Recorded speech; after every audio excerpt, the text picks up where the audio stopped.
여러분, 우리는 정말 복음을 알고 있습니까?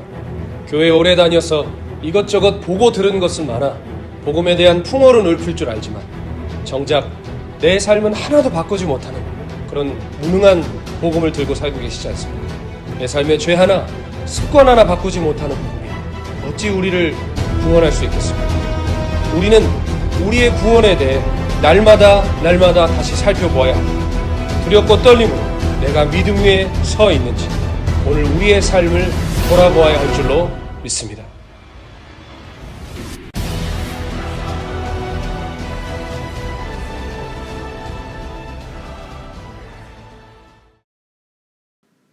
할렐루야, 사랑하는 성도님들 반갑습니다. 오늘부터 여러분과 함께 4번의 시간에 걸쳐서 복음 강론이라는 주제로 하나님 나라의 복음을 잠시 나눠보려고 합니다. 우주보다 더 큰 하나님의 마음이 담겨있는 복음을 미디어로, 그것도 사회밖에 걸치지 않은 시간에 나눈다는 것이 쉽지 않은 일이겠지만 주님이 주신 마음 있는 그대로 여러분과 함께 나눌 때 저의 말 몇 마디와 주어진 시간의 능력이 있는 것이 아니라 하나님의 복음이 우리의 심령과 삶을 아름답게 변화시키는 귀한 시간 될 줄로 믿습니다. 로마서 1장 15절에 보면 할 수 있는 대로 로마에 있는 너희에게도 복음 전하기를 원하노라 라고 사도 바울은 고백했습니다. 여러분 잘 아시다시피 로마서는 사도 바울이 로마 교회를 향하여 쓴 서신입니다. 그런데 많은 신학자들이 이구동성으로 이야기하기를 사도 바울이 로마 교회에 로마서를 쓰기 이미 약 20여 년 전부터 로마에는 교회 공동체가 생겼고 사도 바울이 로마서를 쓸 당시에 이미 로마에는 많은 크리스찬들이 있었다고 이야기합니다. 그를 증명하는 것이 로마서 1장 8절에 보면 먼저 내가 예수 그리스도로 말미암아 너희 모든 사람에 관하여 내 하나님께 감사함은 너희 믿음이 온 세상에 전파됨이로다 라고 말하고 있습니다. 이미 로마 교회의 믿음과 신앙이 온 세계 다른 지역에 있는 교회들에게도 알려졌다는 것입니다. 로마 교회는 역사도 있고 열심도 있는 꽤 괜찮은 교회였습니다. 그런데 왜 사도 바울은 그러한 로마 교회에 내가 할 수 있는 대로 너희에게 복음을 전하고 싶다라고 이야기했을까요? 여기서 우리가 복음에 대해 이해하고 있는 단편적인 개념 하나를 알 수 있습니다. 그것은 우리가 복음에 대해서 복음이란 초신자들이 듣는 초신자들에게 필요한 것이라고 생각하는 것입니다. 만약 누군가 우리에게 당신 복음을 아십니까? 라고 물으면 우리는 압니다 혹은 모릅니다 라고 대답을 해야 되는데 대부분의 크리스천들이 복음을 아느냐는 질문에 나 어디 교회 장로입니다. 나 어디에서 신학했습니다. 나 목사입니다. 나 모태신앙입니다. 라는 대답으로 복음을 아느냐는 질문에 답합니다. 그러나 이런 소속이나 혈통이나 직분이나 경험이 복음을 아느냐는 질문에 대한 절대 답이 될 수가 없습니다. 왜 사도 바울은 세워진 지 20년이 넘어가고 또 그 봉사와 사역에 있어 다른 지역의 교회들에 자자하게 소문이 난 로마 교회에 할 수 있는 대로 복음 전하기를 원한다고 했을까요? 지금은 작고하셨지만 20세기 최고의 전도자였던 빌리 그레이엄 목사님이 그분의 전도 사역을 마무리할 쯤에 어떤 기자의 질문을 받았습니다. 기자가 이렇게 질문을 했다고 해요. 목사님, 지금까지 수많은 나라와 대륙들에 다니면서 천국의 복음을 전하셨는데 혹시 지난 수십여 년의 사역을 돌아보면서 아쉬운 것이 있다면 뭐가 있겠습니까? 라고 기자가 물었습니다. 그때 빌리 그레이엄 목사님이 이렇게 대답을 하셨대요. 나는 복음이 교회 안에는 분명히 존재하기 때문에 복음이 교회 밖에만 필요한 줄 알았습니다. 그런데 내 사역을 마무리해가는 지금 뒤를 돌아보니 분명하고 새삼스럽게 깨닫게 되는 것은 오히려 교회 안에 복음이 필요한 사람들이 더 많다는 사실입니다. 이런 고백을 하셨다고 합니다. 빌리 그레이엄 목사님은 사역을 마치면서야 깨달았습니다. 가장 복음에 순종하지 않는 미전도 종족이 바로 교회 안에 있다는 것을, 가장 예수님과 상관없는 불신자들이 기독교 내부에 있다는 것을 말입니다.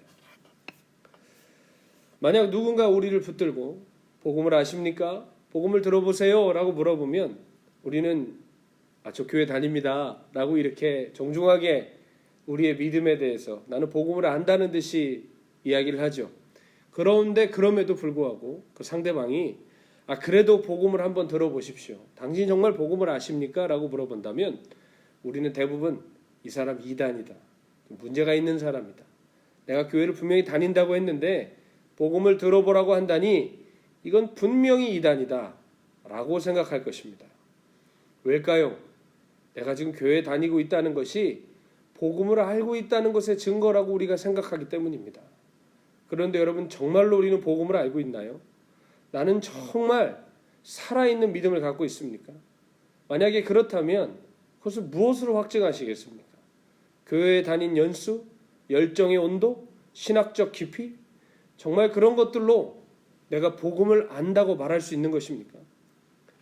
대부분의 크리스천들이 복음에 대해서 아주 무지합니다. 왜일까요? 첫째는 복음에 대해서 제대로 들은 적이 없기 때문입니다. 그렇지 않다면 들었다 할지라도 고난주간이나 부활절 혹은 크리스마스 같은 특별한 절기나 되어서야 듣는 간단하고 축소된 피상적인 메시지가 전부일 것입니다. 그런데 놀라운 게 뭔지 아십니까? 대부분의 크리스찬들이 구원의 확신들을 가지고 있어요. 그래서 당신 구원 받았냐고 물으면 저 교회 다녀요 라고 말해요. 다시 한번 당신 정말 구원 받았냐고 물으면 묻는 사람을 이단으로 의심할 만큼 자신이 받은 구원에 대해서 의심을 하지 않는다니까요. 그런데 그 구원의 확신이 어디서 온 거냐는 것입니다. 우리는 우리의 구원을 의심해 보아서는 안 되는 것일까요? 많은 사람들이 구원에 대해서 아주 쉽게 생각합니다. 실은 믿기만 하면 된다라는 문장 자체가 우리에게 되게 쉬운 느낌으로 다가오고 복음을 아주 가볍게 여기는 아주 주범이 된 문장이기도 합니다. 그러나 믿음이 무엇인지도 믿는다는 것이 무엇인지도 제대로 모른 채 교회에 나오는 것, 그저 열심을 내는 것, 이것을 혹시 우리가 믿음, 혹시 구원이라고 생각하며 살고 있지는 않습니까? 그런 의미에서 나는 정말 구원 받았는가? 라고 스스로 물어보는 것은 합리적인 의심입니다. 아주 지혜로운 것입니다. 주신 구원을 의심해서 그런 것이 아니라 주신 구원이 그만큼 소중하기 때문에 다시 한번 살펴보고 확인하는 것입니다. 제가 예전에 부산에서 집회를 하고 인천으로 다시 돌아오는데 갈 때는 KTX를 탔지만 올 때는 주일 사역 때문에 토요일 국내선 비행기를 예약했습니다. 기쁘게 이제 빨리 돌아가겠구나 들뜬 마음에 부산공항에 갔는데요. 여러분, 제가 비행기를 못 탔습니다. 왜 그런 줄 아세요? 신분증을 가져가지 않아서 그랬습니다. 실은 그 전날 저희 간사님이 저에게 다시 한번 체크를 해보라. 신분증이 없으면 탈 수가 없다라고 이야기를 해줬습니다. 근데 제가 그 말을 뭐라고 얘기했냐면, 걱정하지 마. 여기 대한민국이야. 여기는 아프리카가 아니야. 아유, 나 신분증 지금 내가 교회 일 때문에 두고 왔는데 설마 이것 때문에 못하겠어? 라고 저는 안심을 했습니다. 어떻게든 될 거라고 생각했습니다. 그러나 그 다음날 공항에서 저는 아주 부끄러운 사람이 되었습니다. 결국 비행기를 타지 못하고 그 게이트에서 들어가지 못했습니다. 불이 나게 KTX 역으로 향하는 택시 안에서 주님이 제게 이렇게 말씀하시는 것 같았습니다. 심판날이 이와 같을 것이다. 많은 사람들이 당연한 것이라고 생각하고 의심의 여지가 없는 것이라고 생각할 것이지만 심판날에 이와 같은 일이 일어날 것이다. 너는 너의 구원과 믿음과 신앙을 돌아봐라. 주님 저에게 그렇게 제 삶의 실수를 통해 크게 말씀해 주시는 일이었습니다. 여러분, 비행기를 못한 것도 황당하고 억울한데 천국과 지옥이 달린 구원의 문제를 이렇게 우리가 대강대강 취급해도 괜찮을까요? 확인도 해보지 않고 구원받은 셈치고 이렇게 담대하게 살아가도 괜찮은 것일까요? 많은 사람들이 제가 그 비행기 탈 때 그랬듯이 어디서 나오는지 모르지만 참 대담하게 신앙생활을 하고 있는 것 같습니다. 가정 위에, 살얼음판 같은 가정 위에 자기의 믿음을 세워놓는데요. 가정 위에 세운 믿음이라는 것이 무엇이냐? 확실하지 않은데 그런 셈 치고 산다는 겁니다. 구원받지 않았는데 구원받은 셈 치고요. 믿고 있지 않은데 믿는 셈 치고 사는 것입니다. 이런 위험한 일이 어디 있겠습니까? 여러분, 집 사고 땅 사실 때 등기부등본 확인해 보지 않고 사는 사람이 어디 있습니까? 저당 잡힌 땅인지 압류된 것인지 확인해 보고 사지 않습니까? 하물며 우리의 영혼을 결정하는 신앙의 영역을 받은 셈 치고 믿는 셈 쳐서야 되겠습니까?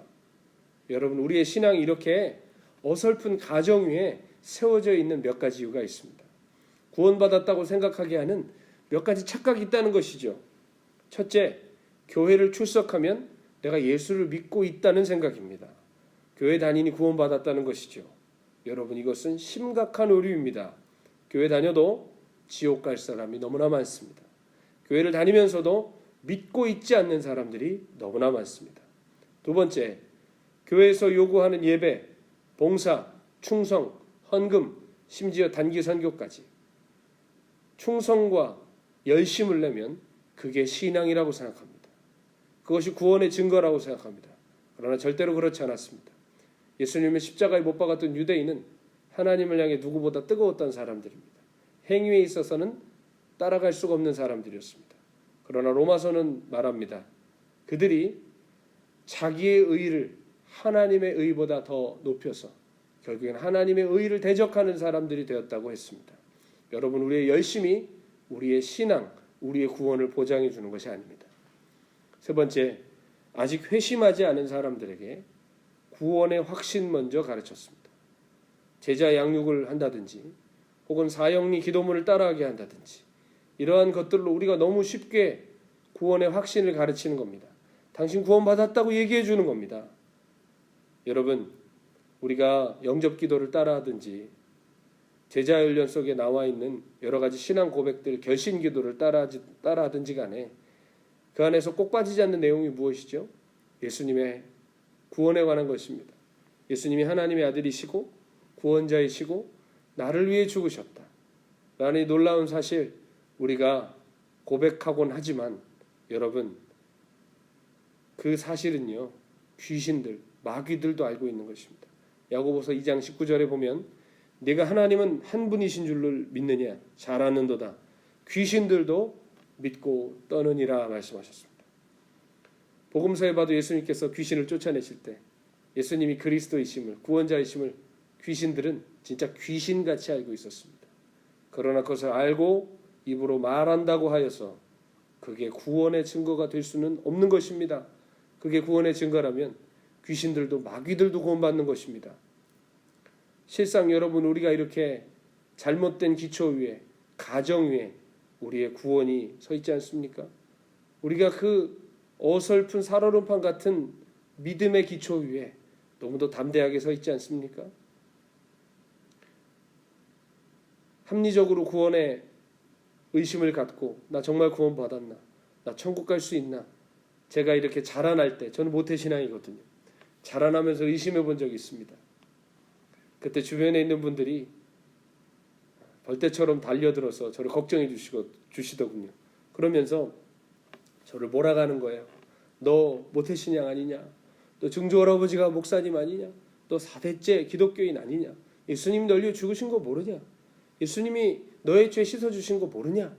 무슨 보이스 피싱 전화 받은 것 같았습니다. 전화도 못 끊게 하고 겁나게 하고 두려워하게 하고 의심하지 못하게 하고, 그래서 결국은 그 수많은 돈을 갖다가 놓듯이 난 정말 구원받았나? 나 이대로 천국 갈 수 있나? 고민하고 있는 저에게 제가 어릴 때부터 들어온 교리들과 또 학습된 어떤 수많은 기독교적인 문화들을 들이대면서 주변에 있는 분들은 저의 구원의 확신을 억지로 받아내려고 했습니다.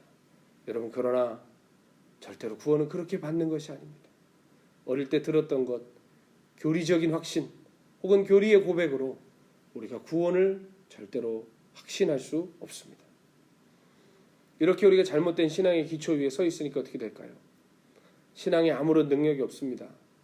교회는 다니지만 마음에 감격이 없고 하나님 살아계신 거 모르며 삽니다. 떠나자니 찝찝하고 따르자니 미치겠는 회색지대에 앉아서 살아가는 그러한 능력 없는 기독교인이 될 수밖에 없습니다. 둘째, 잘못된 삶의 열매를 맺습니다. 진리를 따르지 않으므로 육신의 열매를 맺고 삽니다. 무슨 짓을 해도 구원받고 죽어서 천당 간다니 말 그대로 무슨 짓이든 하는 겁니다. 자기 마음대로 살다가 마지막에 목사님이 와서 임종예배 드려주면 그래 천국 간다고 착각하는, 구원은 따는 당상이라고 생각하며 살아가는 범죄자들이 너무나 많습니다. 복음을 모르기 때문에, 믿은 적이 없기 때문에 잘못된 삶의 열매를 맺는 것입니다. 세 번째, 이단에 빠집니다. 진리를 갈급해하고 말씀을 배우고 싶은데 교회 안에서는 가르쳐주지 않습니다. 뭔가를 의심하면 믿음 없다고 얘기합니다. 그러다 보니 이 이단들의 마수에 빠지기가 쉽죠. 지금 수많은 젊은이들과 엄청난 예전에 정통교회를 다니던 사람들이 신천지에 하나님의 교회 이단에 빠져 허우적거리고 있습니다. 그들은 원래부터 그렇게 멸망하기 위해 태어났기 때문에 그럴까요? 우리의 잘못이라고 생각해 보지 않았습니까? 교회의 과오라고 생각해 보진 않았습니까? 우리가 얼마나 어설픈 기초 위에 신앙생활을 하고 있는지 돌아봐야 합니다. 그리고 마지막으로 우리가 복음을 모르고 살아가면, 잘못된 기초 위에 서서 살아가면 어떻게 될까요? 지옥에서 영원한 심판을 받습니다. 마태복음 7장 21절은 나더러 주여 주여 하는 자마다 다 천국에 들어갈 것이 아니오 오직 하늘에 계신 내 아버지의 뜻대로 행하는 자라야 들어가리라 말씀하셨습니다. 믿는다고 생각했는데 믿어본 적이 없는 겁니다. 구원받았다고 생각했는데 하나님이 모르시는 사람인 것입니다. 여러분, 나는 정말 믿고 있습니까? 나는 정말 구원받았습니까? 이대로 정말 하나님 나라에 들어갈 수 있겠습니까? 여러분, 우리는 반드시 복음을 듣고 복음을 믿고 복음을 살아내야 합니다. 복음은 구성지게 잘 갖추어진 설교 한 편이 아닙니다. 그렇다고 몇 방 며칠을 풀어내야만 깨닫는, 특별한 사람만 깨닫는 프로그램도 아닙니다. 복음은 단순한 것입니다. 그러나 거기에 모든 것이 다 들어있습니다. 로마서 1장 17절에는 복음에는 하나님의 의가 나타난다고 그랬죠. 하나님의 의가 나타난다는 것은 복음 안에 하나님의 능력과 지혜와 우리를 붙드시는 은혜와 우리를 천국 갈 수 있도록 인도하시는 사랑과 모든 조치가 다 들어있다는 것입니다. 우리를 구원하는 능력이, 구원받은 자답게 살게 하는 능력이, 구원받은 자를 끝까지 천국으로 인도해 주시는 모든 능력이 복음 안에 다 담겨 있다는 것입니다. 그러므로 복음은 참으로 그것을 믿는 자에게 구원을 주시는 하나님의 능력이 되는 것입니다. 로마서 1장 16절에도 내가 복음을 부끄러워하지 아니하노니 이 복음은 모든 믿는 자에게 구원을 주시는 하나님의 능력이 됨이라 라고 말씀하셨습니다. 복음은 이토록 놀라운 능력을 가지고 있습니다. 그러나 우리가 복음을 제대로 알지 못합니다. 제대로 알지 못하니 제대로 믿지를 못합니다. 그러니 어떻게 될까요? 교회는 다니는데 잘못된 신앙의 기초 위에 서서 내가 내 삶의 주인이 되어 마귀의 종노릇을 하며 살아가는 것입니다. 그러므로 우리는 반드시 복음을 알아야 됩니다. 알되 바로 알고 바로 믿어야 합니다. 그래야만 바르게 살아갈 수 있습니다.